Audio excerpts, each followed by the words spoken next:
بسم اللہ الرحمن الرحیم الحمد للہ وکفی والصلاة والسلام علی سیدنا محمد المصطفى وعلى آلہ واصحابہ نجوم الہدى اما بعد فاعوذ باللہ من الشیطان الرجیم بسم اللہ الرحمن الرحیم وَأَمَّا مَنْ خَافَ مَقَامَ رَبِّهِ وَنَهَى النَّفْسَ عَنِ الْهَوَىٰ فَإِنَّ الْجَنَّةَ هِيَ الْمَأْوَىٰ صدق اللہ العظیم۔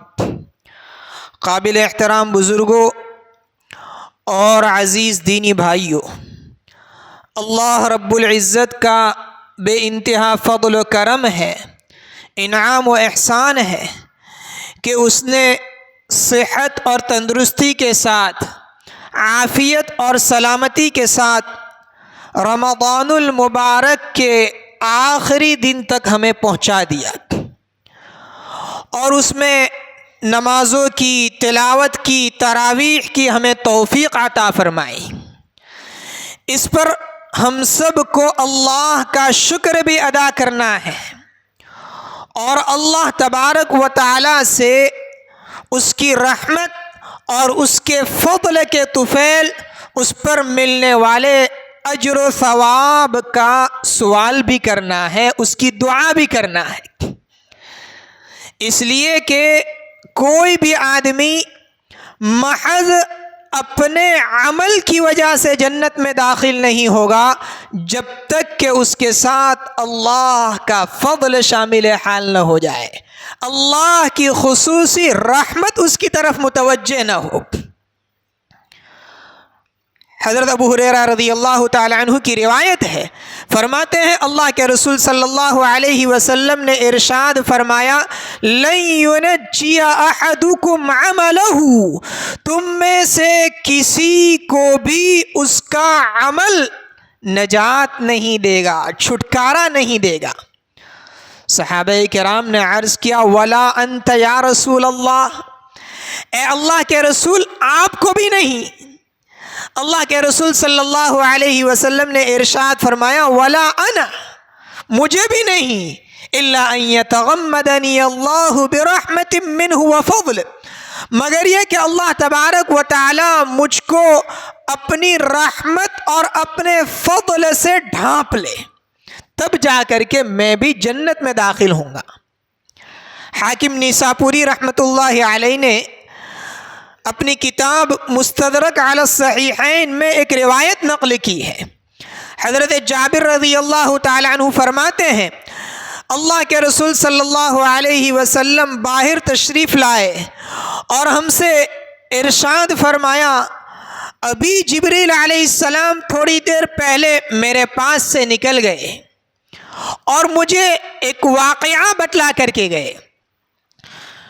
مجھے یہ واقعہ سنایا کہ بنو اسرائیل میں سے پہلے گزرے ہوئے لوگوں میں سے ایک بہت بڑا عبادت گزار تھا جس نے 500 سال تک ایک ایسے جزیرے میں، ایک ایسے ٹاپو میں عبادت کی جس کی چاروں طرف 4000 فرسخ دور دور تک پانی ہی پانی تھا۔ اللہ تبارک و تعالیٰ نے اس کو اس چھوٹے سے جزیرے میں، ٹاپو میں پہنچا دیا۔ تقریباً 30 گز لمبا اور 30 گز چوڑا یہ ٹاپو تھا، یہ جزیرہ تھا، اور اس کے چاروں طرف 4000 فرسخ تک، ہزاروں کلومیٹر تک پانی ہی پانی ہے۔ نہ وہاں کھانے پینے کا کوئی انتظام ہے، نہ میٹھے پانی کا کوئی انتظام ہے۔ اللہ تبارک و تعالیٰ نے اس جگہ میں اس کو پہنچا دیا اور وہاں ایک انار کا درخت اگا دیا اور ایک انگلی کے بقدر میٹھے پانی کا چشمہ اللہ تبارک و تعالیٰ نے جاری کر دیا۔ وہ عبادت گزار روزانہ صبح شام ایک انار کھاتا اور ایک گلاس پانی پیتا۔ اسی حالت میں اس نے کتنے سال گزار دیے؟ 500 سال گزار دیے۔ اس کے بعد اس نے اللہ تبارک و تعالیٰ سے دعا کی کہ میری موت آئے اس حال میں کہ میں سجدے میں ہوں، اور زمین اور مٹی میرے جسم کو نہ کھائے، اور مجھے قیامت کے دن اس حالت میں اٹھایا جائے کہ میں سجدے میں ہوں۔ اللہ تبارک و تعالیٰ نے اس کی یہ دعا، یہ تمنا بھی قبول کی۔ سجدے کی حالت میں اس کی موت آتی ہے، اور ایسے علاقے میں اللہ تعالیٰ نے اس کو پہنچا دیا ہے، اللہ کے رسول صلی اللہ علیہ وسلم فرماتے ہیں کہ کسی کی وہاں تک رسائی نہیں ہوتی۔ قیامت کے دن اللہ تبارک و تعالیٰ اس کو اسی سجدے کی حالت میں کھڑا کریں گے، مرنے کے بعد دوبارہ زندہ کریں گے، اور فرشتوں کے سامنے اس کو لایا جائے گا۔ اللہ تبارک و تعالیٰ فرشتوں کو حکم دیں گے، ادخلوا برحمتی الجنہ، اس کو میری رحمت کے طفیل جنت میں داخل کر دو۔ وہ عبادت گزار کہے گا کہ پروردگار بعملی، میرے عمل کے بدلے میں نے 500 سال عبادت کی ہے، اس کے بدلے میں مجھے جنت میں داخل کیا جائے۔ اللہ تعالیٰ پھر یہی فرمائیں گے، ادخلوہ برحمتی الجنہ، میری رحمت کے طفیل اس کو جنت میں داخل کرو۔ 3 مرتبہ یہی فرمائیں گے۔ جب وہ بار بار اصرار کرے گا کہ نہیں، میرے عمل ایسے ہیں کہ اس عمل کے بدلے میں مجھے جنت عطا کی جائے، اللہ تبارک و تعالیٰ فرمائیں گے کہ اچھا، میری طرف سے اس کو ملنے والی نعمتوں کا اور اس کی عبادتوں کا، اس کے اعمال کا موازنہ کیا جائے، مقابلہ کیا جائے۔ چنانچہ فرشتے موازنہ شروع کریں گے۔ ایک آنکھ کی نعمت ایسی ہوگی جس کی وجہ سے 500 سال کی عبادت اس کی ختم ہو جائے گی، اس کے مقابلے میں یہی ہو جائے گا، اب اس کے پاس کوئی عبادت باقی نہیں رہے گی۔ اللہ تعالیٰ فرشتوں کو کہیں گے، جاؤ ادخلوہ النار، اس کو دوزخ میں لے جاؤ۔ فرشتے اس کو گھسٹ کر دوزخ میں لے جا رہے ہوں گے تو وہ یہ کہے گا، ادخلنی برحمتک الجنہ، پروردگار اپنی رحمت کے طفیل ہی مجھے جنت میں لے جائیے۔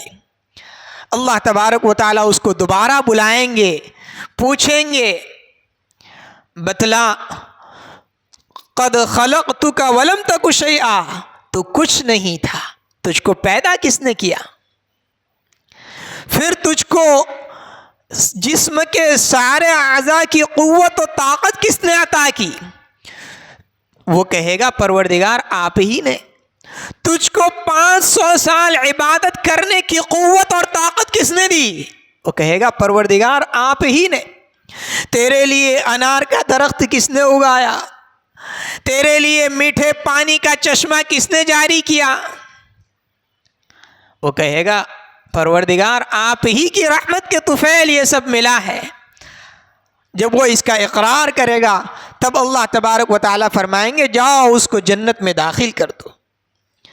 تو حقیقت یہی ہے کہ اگر ہم اپنی پوری زندگی پیدائش سے لے کر موت تک سجدے کی حالت میں گزار دے، تب بھی اللہ تبارک و تعالیٰ کی ایک معمولی نعمت کا ہم مقابلہ نہیں کر سکتے۔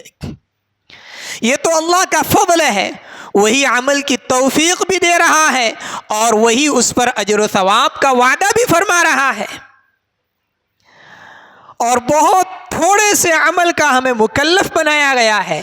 ایام معدودات، چند گنتی کے دن روزے رکھنے ہیں، چند اوقات کی نمازیں پڑھنا ہے، چند کاموں کو کرنا ہے، چند کاموں سے اپنے آپ کو بچانا ہے۔ مفکر اسلام حضرت مولانا ابو الحسن علی ندوی رحمۃ اللہ علیہ فرماتے ہیں کہ ہر انسان کی زندگی میں 2 روزے ہیں، ہر انسان کی زندگی میں 2 روزے ہیں، ایک چھوٹا روزہ ہے، دوسرا بڑا روزہ ہے۔ چھوٹا روزہ یہ رمضان کا روزہ ہے، یہ کتنا ہی بڑا ہو، 12 گھنٹے کا، 13 گھنٹے کا یا اس سے زیادہ کا، یہ روزہ شروع ہوتا ہے صبح صادق سے اور ختم ہو جاتا ہے سورج کے غروب ہونے پر۔ اس کے مقابلے میں ایک بڑا روزہ ہے، وہ بڑا روزہ کون سا ہے؟ فرماتے ہیں کہ وہ بڑا روزہ اسلام کا روزہ ہے۔ چھوٹا روزہ تو صبح صادق سے شروع ہوتا ہے، بڑا روزہ جو آدمی ایمان والے کے گھر میں پیدا ہوا اس کا یہ روزہ بالغ ہونے سے شروع ہوتا ہے، اور جو اسلام لے آیا اس کا روزہ ایمان قبول کرنے سے شروع ہوتا ہے۔ پھر یہ چھوٹا روزہ سورج غروب ہونے پر ختم ہو جاتا ہے، جبکہ وہ بڑا روزہ ختم ہوگا موت کے وقت۔ اس چھوٹے روزے کی بہت سی پابندیاں ہیں، ہم سب جانتے ہیں، کھا نہیں سکتے، پی نہیں سکتے، اور بہت سی ایسی چیزیں جو روزے کو فاسد کرنے والی ہے، توڑنے والی ہے، اس سے اپنے آپ کو بچانا ہے۔ یہ بڑا روزہ اسلام کا روزہ ٹوٹ جاتا ہے کفر و شرک سے، اللہ کی ذات میں کسی کو شریک ٹھہرانے سے، آپ صلی اللہ علیہ وسلم کی رسالت کا انکار کرنے سے، آپ کے پیغامات کو چھوڑنے سے۔ اس چھوٹے روزے میں جیسے غیبت حرام ہے، جیسے جھوٹ سے بچانا ہے اپنے آپ کو، جیسے حرام لقمے سے، حرام کاموں سے اپنے آپ کو بچانا ہے، ایسے ہی اس بڑے روزے میں بھی اپنے آپ کو غیبت سے، حرام بولنے سے، حرام کہنے سے، حرام دیکھنے سے اپنے آپ کو بچانا ہے۔ اس چھوٹے روزے کا افطار کس طرح ہوتا ہے ہم سب جانتے ہیں، کھجور سے ہوتا ہے، پانی سے ہوتا ہے، ٹھنڈے مشروب سے، شربت سے ہوتا ہے۔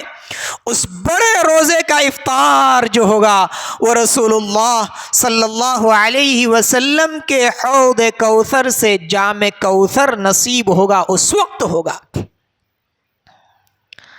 اس چھوٹے روزے کے ختم ہونے پر ہمیں تیاری کرنا ہے بڑے روزے کی۔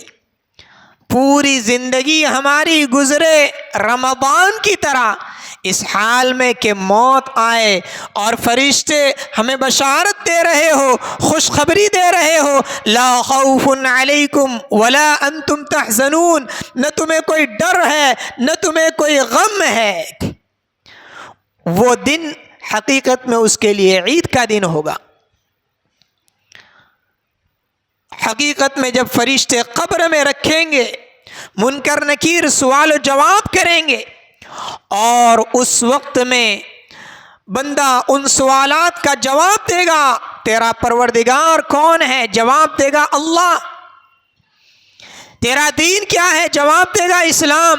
اللہ کے رسول صلی اللہ علیہ وسلم کو پہچان کر جواب دے گا ھذا رسول اللہ، اور فرشتے یہ کہہ دیں گے نم کنومت العروس، سو جا اس دلہن کے سونے کی طرح جس کو جگانے والا اس کا محبوب ہی ہوتا ہے۔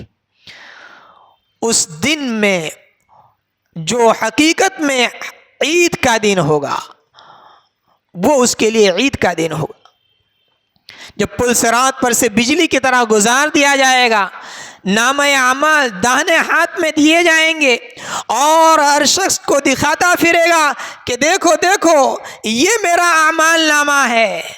وہ دن حقیقت میں اس کے لیے، ایمان والے کے لیے عید کا دن ہوگا، جس دن اللہ تبارک و تعالیٰ اپنے فضل سے جنت میں داخل کر دیں گے اور یہ فرمائیں گے کہ میں تم سے راضی ہو گیا، اب کبھی ناراض نہیں ہوں گا۔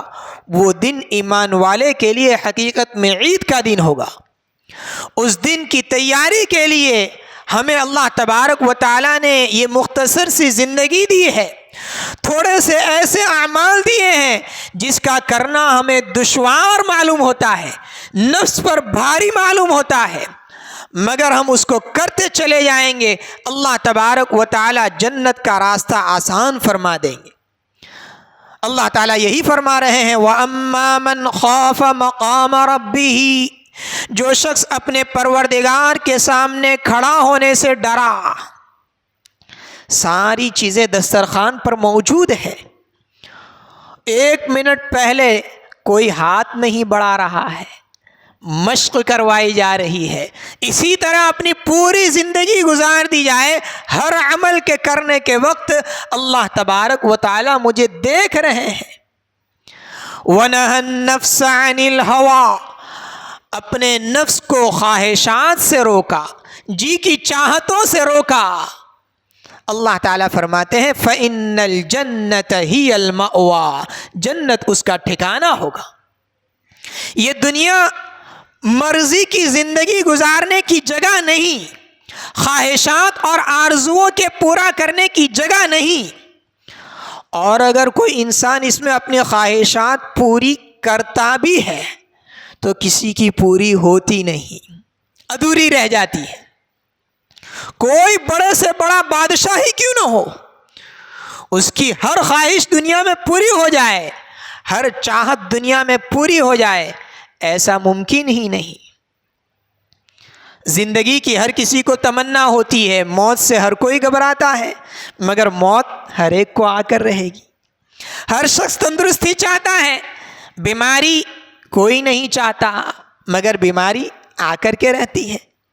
ہر شخص خوشحالی چاہتا ہے، غم، تکلیف، پریشانی کوئی نہیں چاہتا، مگر اللہ تعالیٰ نے دنیا کو تکلیفوں کا گھر بنایا ہے، کچھ نہ کچھ غم اور پریشانی ہر ایک کو لاحق ہوتی ہے۔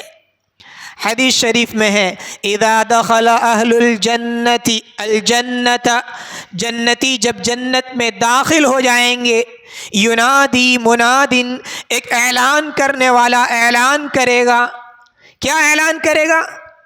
ان لکم ان تصحوا فلا تسقموا ابدا، اب تمہارے لیے ہمیشہ ہمیشہ صحت ہی صحت، تندرستی ہی تندرستی، کبھی بیماری لاحق نہیں ہوگی۔ وَإِنَّ لَكُمْ أَن تَنْعَمُوا فَلَا تَيْأَسُوا أَبَدًا، اب تمہارے لیے ہمیشہ ہمیشہ خوشحالی ہی خوشحالی، راحتیں ہی راحتیں، کبھی مایوسی نہیں ہوگی۔ وَإِنَّ لَكُمْ أَن تَحْيَوْا فَلَا تَمُوتُوا أَبَدًا، اب تمہارے لیے ہمیشہ ہمیشہ زندگی ہی زندگی، کبھی موت نہیں آئے گی۔ وَإِنَّ لَكُمْ أَن تَشِبُّوا فَلَا تَهْرَمُوا أَبَدًا، اب تمہارے لیے ہمیشہ ہمیشہ جوانی ہی جوانی، تمہیں کبھی بڑھاپا نہیں آئے گا۔ اس جوانی کے لیے، اس زندگی کے لیے، اس نعمت کے لیے، اس راحت کے لیے ہمیں تیاری کرنا ہے۔ یہ رمضان المبارک کا آخری دن ہے، روزوں میں جو کچھ کمی کوتاہی رہ جاتی ہے اس کی تلافی کے لیے اللہ تبارک و تعالیٰ نے ایک عبادت ہم پر فرض کی ہے، لازم کی ہے، وہ صدقۃ الفطر ہے۔ صدقۃ الفطر کیوں فرض کیا گیا؟ حضرت عبداللہ ابن عباس رضی اللہ تعالی عنہما فرماتے ہیں فرض رسول اللہ صلی اللہ علیہ وسلم زکوٰۃ الفطر، اللہ کے رسول صلی اللہ علیہ وسلم نے صدقۃ الفطر کو فرض قرار دیا، لازم قرار دیا۔ کیوں؟ طہرۃ للصائم من اللغو والرفث، یہ روزے دار کے لیے روزے میں ہونے والی بیہودہ باتیں اور بے حیائی کی باتوں سے پاکیزگی کا ذریعہ اور سبب ہے۔ وَطُعْمَةً لِلْمَسَاكِينَ، اور مسکینوں کے لیے غذا ہے۔ معلوم ہوا صدقۃ الفطر کے 2 فائدے، ایک صدقۃ الفطر نکالنے والے کا، دینے والے کا، کہ اس کے لیے یہ روزے میں ہونے والی کمی کوتاہی کی تلافی کا ذریعہ ہے، اور دوسرا فائدہ جس کو صدقۃ الفطر ادا کیا جا رہا ہے اس کا فائدہ ہے کہ اس کے لیے وہ غذا ہے، اس کے لیے عید کی خوشی منانے کا سامان ہے۔ یہ صدقۃ الفطر کس پر واجب ہے؟ صدقۃ الفطر ہر اس مسلمان کے ذمہ واجب ہے جس کے پاس قرض کی رقم کے علاوہ اس کے ذمے کوئی قرض ہے تو اس کو چھوڑ کر اور روزمرہ کی ضروریات کے سامان کے علاوہ اتنا مال موجود ہو جس کی مقدار زکوٰۃ کے نصاب یعنی 612 گرام چاندی کے نصاب کے بقدر یا اس کی قیمت کے بقدر پہنچ جائے، چاہے وہ مال رقم کی شکل میں ہو، سونے چاندی کی شکل میں ہو، یا ضرورت سے زائد برتنوں کی شکل میں ہو، ضرورت سے زائد مکان کی شکل میں ہو، ضرورت سے زائد کپڑے کی شکل میں ہو، اس پر سال گزرا ہو نہ گزرا ہو، ابھی آیا ہو، اگر اس کی مقدار اتنی ہو جاتی ہے تو اس کے لیے ضروری ہے کہ وہ عید سے پہلے صدقۃ الفطر نکالے۔ اور صدقۃ الفطر کس کو ادا کرنا ہے؟ صدقۃ الفطر ہر ایسے شخص کو دے سکتے ہیں جس کو زکوٰۃ ادا کر سکتے ہیں، زکوٰۃ دے سکتے ہیں۔ صدقۃ الفطر کتنا نکالنا ہے؟ تو صدقۃ الفطر اگر گیہوں میں سے نکالا جا رہا ہے تو آدھا صاع، جس کی مقدار حضرت مفتی شفیع صاحب رحمۃ اللہ علیہ کے قول کے مطابق 1 کلو اور 575 گرام، احتیاطاً پورے پونے 2 کلو یعنی 1 کلو اور 750 گرام کی مقدار یا اس کی رقم نکال لی جائے تو یہ بہتر ہے۔ اور اگر جو، کھجور یا کشمش میں سے ہم صدقۃ الفطر نکال رہے ہیں تو اس میں سے 1 صاع، جس کی مقدار حضرت مفتی شفیع صاحب رحمۃ اللہ علیہ کے قول کے مطابق 3 کلو اور 150 گرام، احتیاطاً پورے 3.5 کلو کی قیمت نکال لی جائے تو یہ بہتر ہے۔ اللہ تبارک و تعالیٰ نے اگر مال میں وسعت عطا کی ہے تو یہ اعلیٰ درجے کا صدقۃ الفطر ہے جو کھجور میں سے، کشمش میں سے یا جو میں سے نکالا جاتا ہے، اس میں سے نکالا جائے اور عید سے پہلے اس کو ادا کیا جائے۔ دونوں عید کی جو راتیں ہیں یہ بڑی مبارک راتیں ہیں، یہ عبادت کی راتیں ہیں، یہ مغفرت کی راتیں ہیں، یہ اللہ کی رحمت کو حاصل کرنے کی راتیں ہیں، یہ اللہ تبارک و تعالیٰ کی طرف سے ملنے والے انعام کو لینے کی راتیں ہیں۔ اس لیے اس رات کو فضولیات میں اور بیہودہ باتوں اور بیہودہ کاموں میں گزارنے کے بجائے کم از کم اتنا کہ مغرب کے بعد، عشاء کے بعد کچھ نوافل اور تلاوت کا اہتمام ہو جائے، تہجد کے وقت میں کچھ تلاوت کا، کچھ نوافل کا اہتمام ہو جائے تو اللہ تبارک و تعالیٰ انہی ٹوٹے پھوٹے اعمال پر جنت کی جو نعمتیں ہمیں عطا کرنے والے ہیں، جب یہ دونوں آنکھیں بند ہوگی اور حقیقی 2 آنکھیں کھلے گی، اس وقت معلوم ہوگا ادنا درجے کے جنتی کو کتنا بڑا انعام اللہ تبارک و تعالیٰ کی طرف سے ملنے والا ہے۔ حضرت عبداللہ ابن مسعود رضی اللہ تعالیٰ عنہ کی روایت ہے، اللہ کے رسول صلی اللہ علیہ وسلم نے فرمایا کہ میں سب سے ادنا درجے کے جنتی کو جانتا ہوں، اللہ تبارک و تعالیٰ اس کو دوزخ سے نکالیں گے، وہ گھسٹتا لپٹتا دوزخ سے نکل جائے گا اور دوزخ سے نکلنے کے بعد اللہ تبارک و تعالیٰ اس کو کھڑا کریں گے اور اس کے سامنے جنت کے ایک درخت کو ظاہر کریں گے۔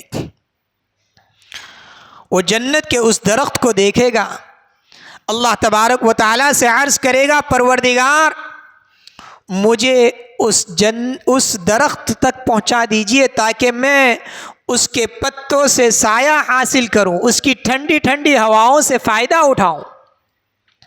وہ بندہ کہے گا، اگر اللہ تبارک و تعالیٰ اس سے پوچھیں گے اگر میں نے تجھ کو اس درخت تک پہنچا دیا تو کوئی اور سوال تو نہیں کرے گا؟ وہ وعدہ کرے گا کوئی اور سوال نہیں کروں گا۔ اللہ تبارک و تعالیٰ اس کو وہاں پہنچا دیں گے. تھوڑی دیر، تھوڑی مدت وہ اس درخت کے سائے میں ٹھنڈک حاصل کرے گا، راحت حاصل کرے گا. اس کے بعد اللہ تبارک و تعالیٰ اس کے سامنے جنت کے ایک دوسرے درخت کو ظاہر کریں گے جو پہلے درخت کے مقابلے میں اعلیٰ ہوگا. وہ پھر عرض کرے گا پروردگار مجھے وہاں تک پہنچا دیجئے. اللہ تعالیٰ فرمائیں گے تو نے تو وعدہ کیا تھا کہ میں کوئی اور سوال نہیں کروں گا. وہ بندہ پھر کہے گا پروردگار بس یہ تمنا پوری کر دیجئے، اس کے بعد کوئی اور سوال نہیں کروں گا. جب وہ وعدہ کرے گا اللہ تبارک و تعالیٰ اس کو وہاں پہنچا دیں گے. تھوڑی مدت تک رہے گا، پھر اللہ تبارک و تعالیٰ جنت کے دروازے کے قریب ایک تیسرے درخت کو ظاہر کریں گے جو ان دونوں درختوں سے اعلیٰ درجے کا ہوگا. اب وہ پھر یہ کہے گا کہ پروردگار مجھے وہاں تک پہنچا دیجئے. اللہ تعالیٰ فرمائیں گے کہ کتنی مرتبہ وعدہ خلافی کرے گا؟ وہ کہے گا اس مرتبہ پکا وعدہ کرتا ہوں. اللہ تبارک و تعالیٰ اس کو وہاں پہنچا دیں گے. اب وہاں وہ دیکھے گا جنت کے دروازے سے جنتیوں کی چہل پہل کو اور ان کے حور و غلمان کو اور جنت کی نعمتوں کو اور وہاں کی ٹھنڈی ٹھنڈی ہواؤں کو. اس سے رہا نہیں جائے گا.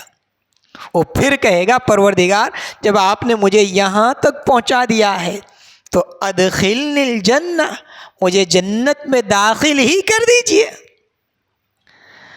اللہ تبارک و تعالیٰ فرمائیں گے تو بڑی وعدہ خلافی کر رہا ہے، جا میں تیرے لیے دنیا سے 10 گنی بڑی جنت کا وعدہ کرتا ہوں، تجھے اتنی بڑی جنت میں داخل کر رہا ہوں.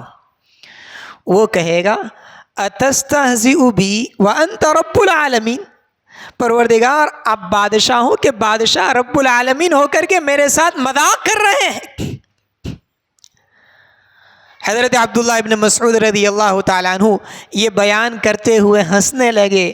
پھر اپنے شاگردوں سے پوچھا تم مجھ سے پوچھتے نہیں ہو میں کیوں ہنس رہا ہوں؟ شاگردوں نے پوچھا بتلا دیجئے. حضرت عبداللہ ابن مسعود رضی اللہ تعالیٰ عنہ نے فرمایا کہ اللہ کے رسول صلی اللہ علیہ وسلم نے ہم سے اسی طرح پوچھا تھا. ہم نے آپ سے فرمایا کہ آپ سے عرض کیا کہ آپ ہی بتلا دیجئے. آپ صلی اللہ علیہ وسلم نے فرمایا من ضحک رب العالمین، اللہ تبارک و تعالیٰ کے ہنسنے سے میں ہنس رہا ہوں کہ جب وہ یہ کہے گا کہ اپنی رحمت کے طفیل مجھے جنت میں داخل کر دیجئے تو اللہ تبارک و تعالیٰ کو بھی ہنسی آ جائے گی اور اللہ تعالیٰ اپنی رحمت کے طفیل اس کو جنت میں داخل کر دیں گے. اللہ تبارک و تعالیٰ ہم سب کے نیک اعمال کو قبول فرما کر اس کو جنت میں داخل ہونے کا ذریعہ اور سبب بنا دے اور آگے آنے والے عید کے مبارک ایام عافیت اور سلامتی کے ساتھ امن و امان کے ساتھ مکمل فرمائیں. آمین یا رب العالمین. وآخر دعوانا ان الحمد للہ رب العالمین.